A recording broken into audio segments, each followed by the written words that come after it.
సమాజంలో క్రిమినల్ అంటే ప్రతి ఒక్కరం భయపడతాం. క్రిమినల్ చేసినటువంటి పనులు సమాజానికి, ప్రజానీకానికి హానికరమని చెప్పి ప్రతి ఒక్కరికి కూడా తెలుసు. అటువంటి క్రిమినల్ ఒక రాజకీయ పార్టీ పెట్టి అధికారాన్ని అడ్డుపెట్టుకొని వ్యవహారం చేస్తే ఏ విధంగా ఉంటుందో 2004 నుంచి ఈ రోజు వరకు ఉమ్మడి ఆంధ్రప్రదేశ్లో కానీ విభజన ఆంధ్రప్రదేశ్లో కానీ ప్రతి ఒక్కరూ చూస్తున్న విషయాన్ని తెలియచేస్తున్నాను. క్రిమినల్ అనేవాడు నిరంతరం తప్పులు చేస్తూనే ఉంటాడు. చేసిన తప్పులు ఇతరులపై పెట్టి వారికి శిక్షలు పడే విధంగా వ్యవహరిస్తాడు. అదే కోవకు చెందినటువంటి వ్యక్తి మన రాష్ట్రంలో గొడ్డల పార్టీ అధ్యక్షుడు అని చెప్పి ఈ సందర్భంగా తెలియచేస్తున్నాను. నేను చెప్పిన విషయాలు ప్రతి ఒక్కరూ ఒక్కసారి ఆలోచన చేయమని చెప్పి కోరుతున్నాను. ఇందులో వాస్తవాలు గ్రహించమని చెప్పి కోరుతున్నాను. తరువాత నిర్ణయాలు తీసుకోమని చెప్పి తెలియజేస్తున్నాను.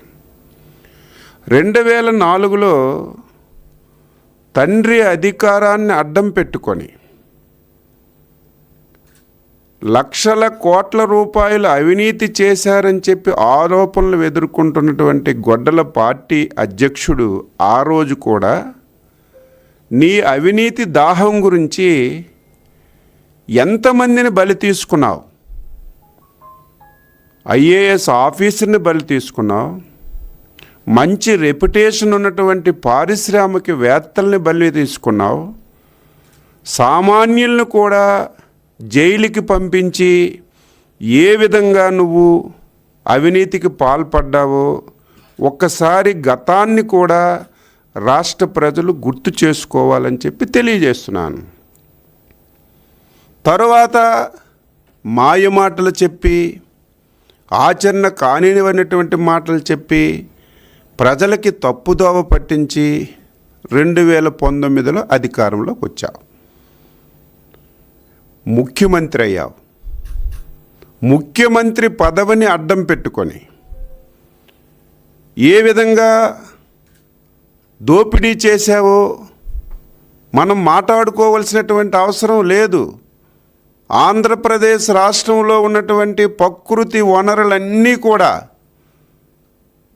అధికారాన్ని అడ్డం పెట్టుకోవడమే కాదు, అమాయకులైనటువంటి బలహీన వర్గాల మెడ మీద కత్తి పెట్టి ఈరోజు నువ్వు అవినీతి చేసిన విషయాన్ని ఒకసారి గుర్తుపెట్టుకోవాలి. నువ్వు చేసినటువంటి అవినీతి ఒక్కొక్కటి ఈరోజు బయటపడుతున్నాయి. ఆర్థికంగా నువ్వు బలపడ్డావు, అన్యాయంగా ఈరోజు చాలామంది బలవుతున్నారు. నేను 2 రోజుల నుంచి గమనిస్తున్నాను. గొడ్డల పార్టీలో ఉన్నటువంటి బలహీన వర్గాలు గొంతు చించుకొని మాట్లాడుతున్నారు. చంద్రబాబు నాయుడు గారు, లోకేష్ బాబు గారు బలహీన వర్గాల మీద కక్ష గట్టారని సిగ్గు లేకుండా, ఎగ్గు లేకుండా మాట్లాడుతున్నారు. నేను సూటిగా అడుగుతున్నాను,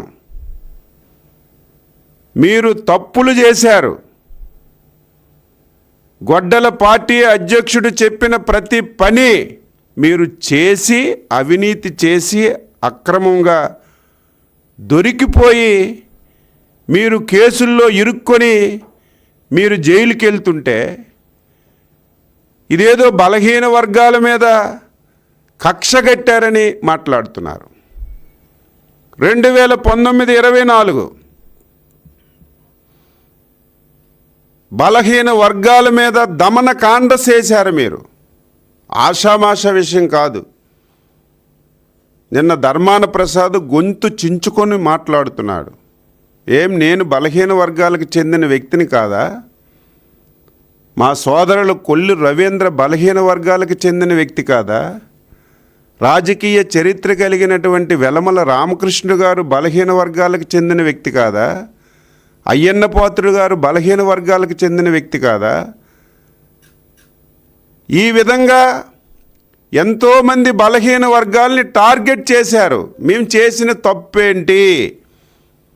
తెలుగుదేశం పార్టీకి, చంద్రబాబు నాయుడికి అండగా ఉండడం. 2019 నుంచి 24 వరకు నువ్వు చేసినటువంటి దోపిడీ, ప్రజా వ్యతిరేక విధానాలు, అరాచకాలు గొంతెత్తి మాట్లాడడమే మేము చేసిన తప్పు తప్ప మేము చేసిన తప్పేంటి? నాకు 2 సార్లు జైలుకి పంపించారు. ఆన్సర్ చేయాలి. చేయని తప్పుకి కావాలని చెప్పి అచ్చెన్నాయుడు గారు తెలుగుదేశం పార్టీలో బలమైనటువంటి గొంతు. ఆయన మొదటే మనం కేసులు పెట్టి జైల్లో వేసిస్తే భయపడి బయటికి ఎవరు రారని చెప్పి 80 రోజులు కేసు పెట్టారు. ఒక్కటంటే ఒక్క ఆధారం, ఒక్క పైసా అంటే ఒక్క పైసా ఎక్కడి నుంచైనా మేము తీసుకున్నట్టుగా ఒక్క ఆధారం కూడా చూపించకపోతే ఆ కేసులన్నీ కూడా కొట్టేశారు. రెండవది,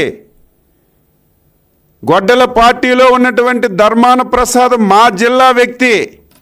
నువ్వే రెవెన్యూ మంత్రిగా ఉన్నావు. లోకల్ బాడీ ఎలక్షన్స్ వచ్చాయి. నేను మా ఊరిలో, మా ఇంటిలో, మా ఆఫీసులో ఉన్నాను. మా గ్రామ పంచాయతీ ఎన్నికల్లో నా దగ్గరికి వస్తే మీలో మీరు కూర్చొని రాజీ చేసుకొని ఏకగ్రీవం చెయ్యండి అని చెప్తే అదేదో నేను చెప్పడం కాదు, రికార్డ్ అయింది. రికార్డు కూడా బయట పెట్టారు. ఆ రికార్డులో కూడా నేను ఎవరిని ప్రలోభ పెట్టినట్టు కానీ, ఎవరిని భయపెట్టినట్టు కానీ, ఎవరిని నేను బాధ పెట్టినట్టు కానీ ఆ రికార్డులో కూడా లేదు. ఆ రోజు ధర్మాన ప్రసాద్ బీసీ డైరెక్షన్లో నా మీద అటెంప్ట్ మర్డర్ కేసు పెట్టి శ్రీకాకుళం జైలుకి పంపించారు. ఆన్సర్ చేయమని కోరుతున్నాను. మా కొల్లు రవీంద్ర గారు ఒక ఫోన్ కాల్ వచ్చిందని చెప్పి ఆయన మీద మర్డర్ కేసు పెట్టి జైల్లో పెట్టారు. రామకృష్ణుడు గారి మీద ఎస్సీ అట్రాసిటీ కేసు పెట్టారు. అయ్యన్న పాత్రుడి మీదుగా రేప్ కేసు పెట్టారు. బలహీన వర్గాలు ఆ రోజు ఏ విధంగా బలైపోయారో మీరు గుర్తులేదా? ఈరోజు మీరు మీ కుటుంబ వ్యవహారాల్లో మీరు చాలా తప్పులు, ఇదేదో అచ్చెన్నాయుడు చెప్పాడని కాదు, ఏది చేసినా చంద్రబాబు నాయుడు. నిన్న నాగేశ్వరరావుకి అరెస్ట్ చేశారు. ఎవరు చేశారు? రాష్ట్ర ప్రభుత్వంకి ఏం సంబంధం? కేంద్ర ప్రభుత్వంలో ఉన్నటువంటి ఎన్ఫోర్స్మెంట్ డైరెక్టరేట్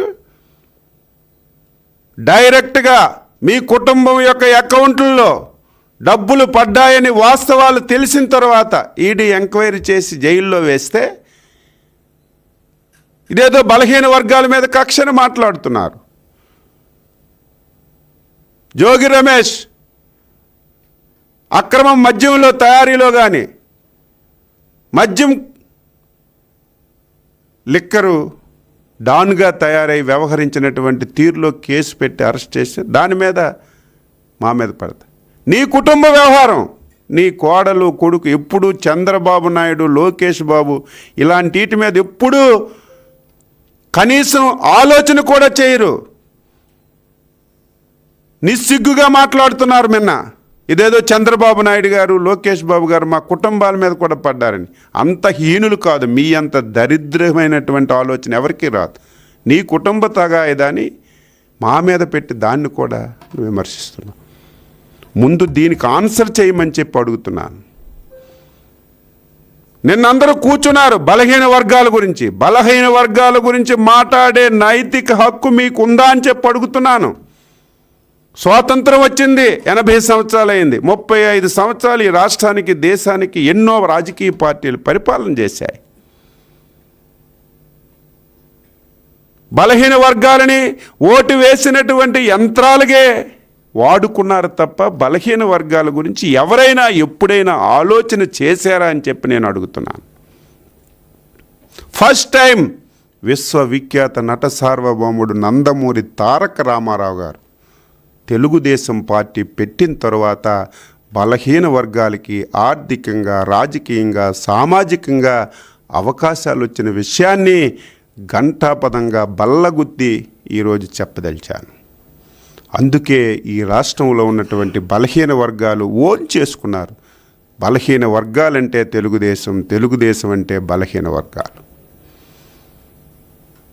ఈరోజు రిజర్వేషన్ల గురించి మాట్లాడుతున్నారు, అభివృద్ధి గురించి మాట్లాడుతున్నారు, బలహీన వర్గాల సంక్షేమం గురించి మాట్లాడుతున్నారు.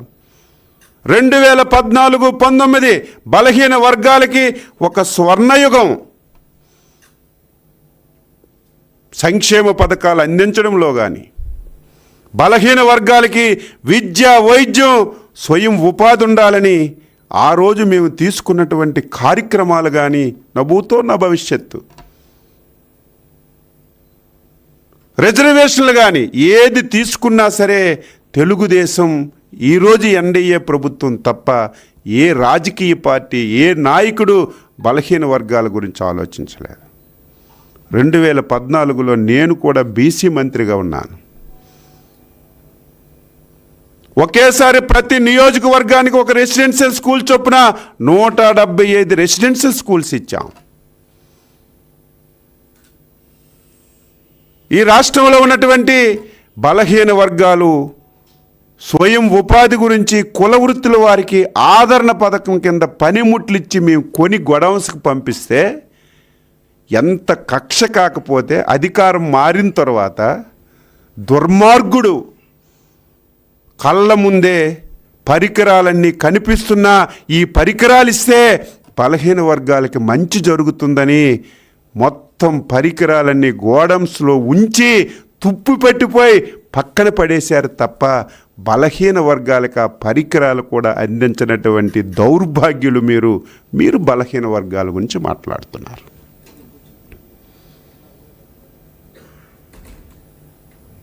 మీరు అధికారంలోకి వచ్చారు, మాయ మాటలు చెప్పారు, ఆన్సర్ చేయమని కోరుతున్నారు. ఏం చేశారు 5 సంవత్సరాలు? ఒక 5 పైసలు బలహీన వర్గాల గురించి మీరు ఖర్చు పెట్టారా? తెలుగుదేశం ఎన్డీఏ ఎప్పుడు అధికారంలో ఉన్న బలహీన వర్గాలకి సముచితమైనటువంటి స్థానాలు ఇచ్చి, స్వయం కృషిచ్చి, స్వయం ప్రతిపత్తినిచ్చి ఈ రాష్ట్రాన్ని పాలించడంలో భాగస్వామ్యం చేస్తున్నటువంటి పార్టీ తెలుగుదేశం ఎన్డీఏ ప్రభుత్వాలు. నువ్వేం చేశావు? పేరుకు మంత్రులని చెప్పావు, డిప్యూటీ చీఫ్ మినిస్టర్లు అని చెప్పావు, 54 కార్పొరేషన్లు అని చెప్పావు. దేనికవి? 4 గీసుకోవడానికైనా పదవులు పనికొచ్చాయా? ఎవరికైనా ఒక స్వేచ్ఛ ఉందా? ఒక మాట్లాడే నైతిక హక్కు ఆ రోజు ఎవరికైనా ఉందా?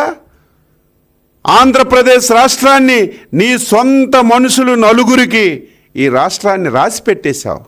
ఉత్తరాంధ్రకు ఒక రెడ్డి, గుంటూరు కృష్ణాకు ఒక రెడ్డి, ప్రకాశం నుంచి 6 జిల్లాలకు ఒక రెడ్డి, రాయలసీమకు ఒక రెడ్డి, 4 రెడ్డిల్ని ఈ రాష్ట్రాన్ని రాసిపెట్టి ఎక్కడ బలహీన వర్గాలకి స్వేచ్ఛ లేకుండా కనీసం చిన్న పని కూడా చేసుకోలేనటువంటి దద్దమ్మలుగా తయారు చేసినటువంటి నువ్వు ఈరోజు బలహీన వర్గాల గురించి మాట్లాడుతున్నావు.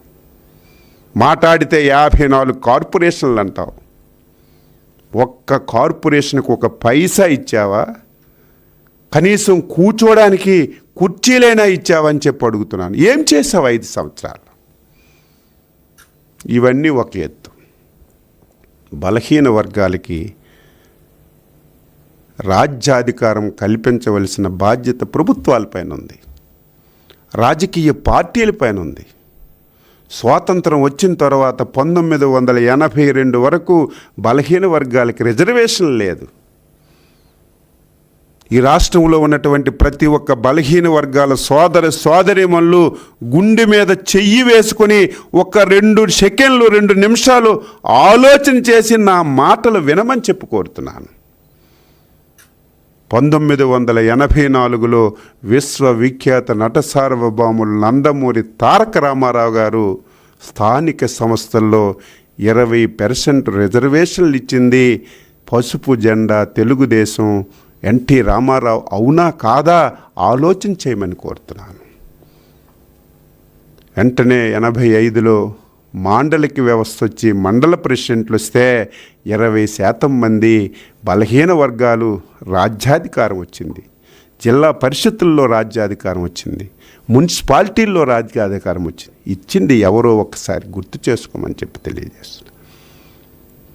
1994లో కేంద్ర ప్రభుత్వం 94-95 రాజ్యాంగ సవరణ చేసింది.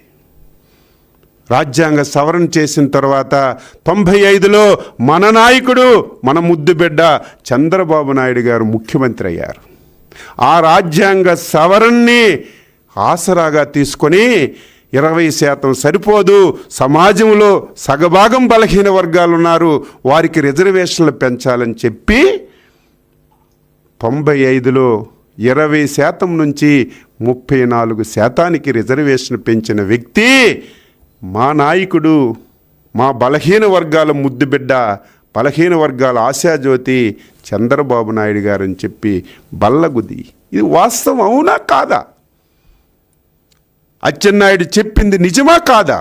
ఇదేది దాపరికం లేదే. ప్రతిదీ జీవోలు ఉంటాయి, చట్టాలు ఉంటాయి. ఈ రకంగా బలహీన వర్గాలకు రిజర్వేషన్స్ ఇచ్చాం. ఇచ్చిన తర్వాత ఎన్ని ఎలక్షన్లు జరిగాయి? 95లో జరిగాయి, 2001లో జరిగాయి, 2009లో జరిగాయి, 2013లో జరిగాయి. నీ తండ్రి అధికారంలో ఉన్నప్పుడు పోలేదు. చంద్రబాబు నాయుడు అధికారంలో ఉన్నప్పుడు బీలికి 34 రిజర్వేషన్, కిరణ్ కుమార్ రెడ్డి ఉన్నప్పుడు 34% రిజర్వేషన్. మళ్ళీ 2019లో గొడ్డల పార్టీ వచ్చిన తర్వాతే 34% రిజర్వేషన్ల నుంచి 24% ఎందుకు తగ్గిందో ఆన్సర్ చేయమని చెప్పి గొడ్డల పార్టీని అడుగుతున్నా. అది ఆన్సర్ చేసిన తర్వాత మీరు బలహీన వర్గాల గురించి మాట్లాడండి. ఏం చట్టం నిన్నొచ్చి ఈరోజు పోలేదు కదా. 94లో చంద్రబాబు నాయుడు చట్టం తెచ్చిన తర్వాత 95లో ఎలక్షన్లు జరిగాయి, 2001లో జరిగాయి, 2009లో జరిగాయి, 2013లో జరిగాయి. అప్పుడు ఈ చట్ట ప్రకారమే 34%తో రిజర్వేషన్లు జరిగాయి. నువ్వు వచ్చావు. ఆ రోజే బలహీన వర్గాలకి తీరని అన్యాయం. ఒక విషయం మీరు ఎప్పుడూ రాయటం లేదు. ఒక చట్టం ఉంది, 34% రిజర్వేషన్లు చేయడానికి 94-95 రాజ్యాంగ చట్ట సవరణ చేసిన తర్వాత ఆంధ్రప్రదేశ్ రాష్ట్రం కూడా ఒక చట్టం చేసింది. ఒకవేళ రిజర్వేషన్లు పెంచాలన్నా తగ్గించాలన్నా ఆ చట్టాన్ని సవరణ చేయాలి. దుర్మార్గులు 2019లో ఆ చట్టాన్ని సవరణ కూడా చేయకుండా ఆదరాబాదరగా ఇదొక అవకాశం, బలహీన వర్గాల మీద కక్ష తీర్చుకోవడానికి ఇది నాకు ఒక అవకాశం దొరికిందని ఇమీడియట్గా చట్టాన్ని సవరణ చేయకుండా 34% నుంచి 24%కి తగ్గించి ఒక జీవో తీసుకొచ్చి ఆదరాబాదరగా ఎలక్షన్లు పెట్టి మా బలహీన వర్గాలు పొట్టను కొట్టావు. ఎన్ని పదవులు పోయాయి? 16,000 పదవులు పోయాయి. ఇది నీ పాపం కాదా? చట్టాన్ని ఆంధ్రప్రదేశ్ హైకోర్టు కొట్టేస్తే కనీసం సుప్రీంకోర్టుకి వెళ్ళాలనే ఇంకిత జ్ఞానం కూడా లేకుండా ఈరోజు గొడ్డల పార్టీ అధ్యక్షుడు ఏది చెప్తే అది వెనకొన్ని తానా తందానంటున్న ఈ బలహీన వర్గాల నాయకులకి ఇవన్నీ ఆన్సర్ చేయమని చెప్పి కోరుతున్నాను. మేము మళ్ళీ ఎలక్షన్లో మాట ఇచ్చాం. ఇచ్చిన మాట ప్రకారం ఇదేదో మేము కొత్త చట్టం తేలేదు. 94-95 రాజ్యాంగ సవరణలో ఈ రాష్ట్రంలో ఉన్నటువంటి పంచాయతీరాజ్ చట్టం క్యాన్సిల్ అవ్వలేదు. ఆ చట్టం ఉంది. ఆ చట్టంలో ఆంధ్రప్రదేశ్లో 34% రిజర్వేషన్లు ఉన్నాయి కాబట్టి దాని ప్రకారమే మేము జీవో ఇచ్చి ముందుకెళ్ళాం. దానికి అడ్డంకులు చేయాలని చాలామందితో ఫిల్లేయిస్తున్నాం. బలహీన వర్గాలకు 30% రిజర్వేషన్స్ అయితే బలహీన వర్గాలు స్థానిక సంస్థల్లో అధికారంలోకి వస్తే వీళ్ళకి పుట్టగతులు ఉండవని దాన్ని కూడా ఆపుదల చేయాలని చాలా ప్రయత్నాలు రిక్వెస్ట్ చేస్తున్నాను. అన్ని వర్గాలకి, బలహీన వర్గాల నాయకుడిగా చేతులెత్తి దండం పెడుతున్నాను. దీన్ని ఆదుకో, ఎవ్వరు అడ్డుకోవద్దు. ఒక మంచి ఉద్దేశంతో చంద్రబాబు నాయుడు, ఎవరికి నష్టం లేదే.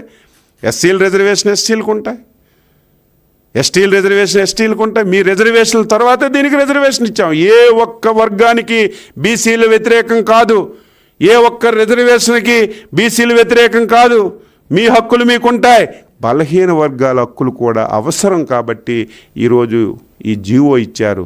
దీన్ని కూడా ఇప్పుడు పిల్లేశారు, అప్పుడు అడ్డుకోవడానికి ప్రయత్నాలు చేస్తున్నారు.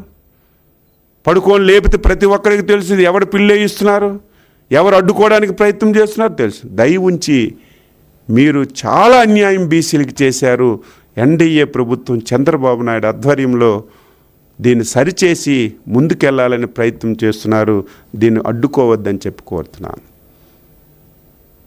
ఈరోజు బలహీన వర్గాలు అభ్యున్నతి గురించి కృషి చేస్తున్నాం. బలహీన వర్గాలకు ఆర్థికంగా, సామాజికంగా, రాజకీయంగా ముందుకు తీసుకువెళ్ళాలని అహర్నిశలు ప్రయత్నం చేస్తున్నాం. అందుకే బలహీన వర్గాలు ఈ దుర్మార్గుల మాటలు మళ్ళీ వింటే, ఈ దుర్మార్గులు ప్రతిదీ వెనక చూడరు, ముందు చూడరు. గొడ్డల పార్టీ అధ్యక్షుడు ఏది రాధిస్తే అది మాట్లాడుతున్నారు, ఏది చెప్తే అది మాట్లాడు, ఆన్సర్ చేయమని చెప్తున్నాం. ఈరోజు బలహీన వర్గాలు చంద్రబాబు నాయుడు గారు కక్ష పెట్టి జైల్లో పెడుతున్నారు. ఏం మేము బలహీన వర్గాలం కాదా? మళ్ళీ రిపీట్ చేస్తున్నాను, తప్పు చేయలేదు.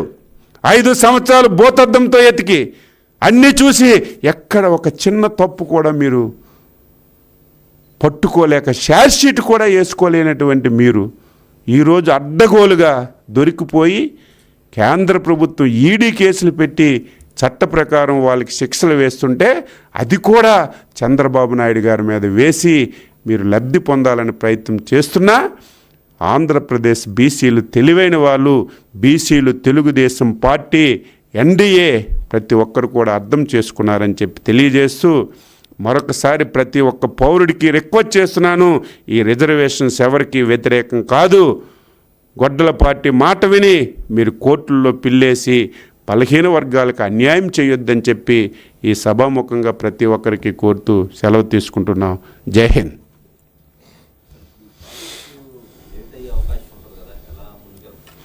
ఎందుకు లేట్ అవుతుంది? కోర్టులో కేసులు వస్తాయి, మేము కూడా మంచి లాయర్లకు పెడుతున్నాం. ఇక్కడ హైకోర్టులో పెట్టాం, సుప్రీంకోర్టు కూడా అవసరం ఉంటే వెళ్తాం. చివరి నిమిషం వరకు బలహీన వర్గాలకి రిజర్వేషన్స్ గురించి మేము తీవ్రంగా ప్రయత్నం చేస్తున్నాం. ఇది కొత్త రిజర్వేషన్స్ కాదు, మీరు అది తెలుసుకోవాలి. పాత యాక్టు, ఇప్పుడే చెప్పాను, కొంతమంది దీన్ని గ్రహించి ఉంటారు, గ్రహించకపోయారు. వీళ్ళు 34% పాత యాక్ట్ ఈ రాష్ట్రంలో ఉంటే ఆ చట్టాన్ని కనీసం సవరణ కూడా చేయకుండా ఒక చట్టాన్ని ఉంచుకొని ఆ చట్టంలో 34% రిజర్వేషన్స్ ఉంటే దాన్ని 24 చేసేటప్పుడు చట్ట సవరణ చేయాలి. కనీసం చట్ట సవరణ కూడా చేయకుండా ఒక జీవో ఇచ్చి 24%కి ఆదరాబాదరగా వెళ్ళిపోయారు. అంటే ఒక అవకాశం దొరికింది, బలహీన వర్గాల మీద కక్ష తీర్చుకోవడానికి ఒక అవకాశం దొరికిందని ఆదరాబాదరగా చేశారు. మేము ఆ చట్టంలో 34%, ఆ చట్టం బతికుంది, చనిపోలేదు. ఆ చట్టం ప్రకారమే జీవో ఇచ్చాం. కాబట్టి న్యాయస్థానంలో కూడా తప్పనిసరిగా పోరాటం చేస్తాం. అందుకే అందరికీ రిక్వెస్ట్ చేస్తున్నాను, ఎవరికి మేము వ్యతిరేకం కాదు. ఎస్సీలు రిజర్వేషన్ పోవు, ఎస్టీలు పోవు, మైనార్టీలు ఎవరు రిజర్వేషన్ అనుకుంటే మా హక్కుల గురించి మేము మాట్లాడుతున్నాం. చంద్రబాబు నాయుడు గారు, ఎన్డీఏ ప్రభుత్వం సహకరిస్తుంది, మీరు కూడా సహకరించమని చెప్పి కోరుతున్నాను.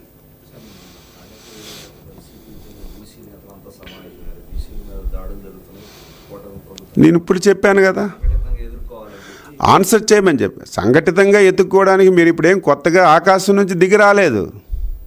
నేను ప్రతిసారి చెప్తుంటాను, ఇదేదో ఆషామాషిగా అనుకుంటారు, అచ్చెన్నాయుడు ఏంటి మాటకి చెప్తానని. ఎవరో కొత్తగా ఇప్పుడే ఆకాశం నుంచి దిగొచ్చి ఒక రాజకీయ పార్టీ పెట్టి మాట్లాడితే ఇదేదో కొత్తోడు కదా, వచ్చాడు కదా అని ఆలోచనలో పడవచ్చు. 5 సంవత్సరాలు ఈ రాష్ట్రానికి వెలగబెట్టి అధికారాన్ని దమనకాండ చేశావు. బీసీల మీద దమనకాండ, అక్రమంగా ఏం తప్పు చేశాం? నేను ఇప్పుడు చెప్పాను కదా, ఆన్సర్ చేయమని చెప్తాను. నాకు 2 సార్లు జైల్లో పెట్టింది. ఏం తప్పు చేశానని జైల్లో పెట్టావు? తెలుగుదేశం పార్టీ కరుడుగట్టిన కార్యకర్తగా ఉన్నాం, గొంతెత్తి మాట్లాడుతున్నాం, నీ అవినీతి అరాచక విధానాల్ని మాట్లాడుతున్నామని చెప్పి నా మీద కేసులు పెట్టారు. ఈరోజు గొంతు చిచ్చుకుంటున్నారు. ఏం చట్టం తన పంచాయతీ చేయదా? ఈరోజు నేను చెప్పామా? ఈరోజు పేపర్లన్నీ చూశాను, డైరెక్ట్గా కుటుంబ సభ్యుల అకౌంట్లో ఎంత డబ్బు పడ్డాయి నేనే పేపర్ చదివాను. నీ కుటుంబ వ్యవహారం. నేను ఆయన వచ్చి గొంతు చించుకుంటున్నాడు, లోకేష్ మీద పడుతున్నాడు, రెడ్ బుక్ అంటున్నాడు, రేపు డెత్ బుక్ అన్నాడు. రెడ్ బుక్కే కరెక్ట్గా పనిచేస్తే మీరు ఎవరైనా ఉంటారా? నీ కుటుంబ వ్యవహారం అది.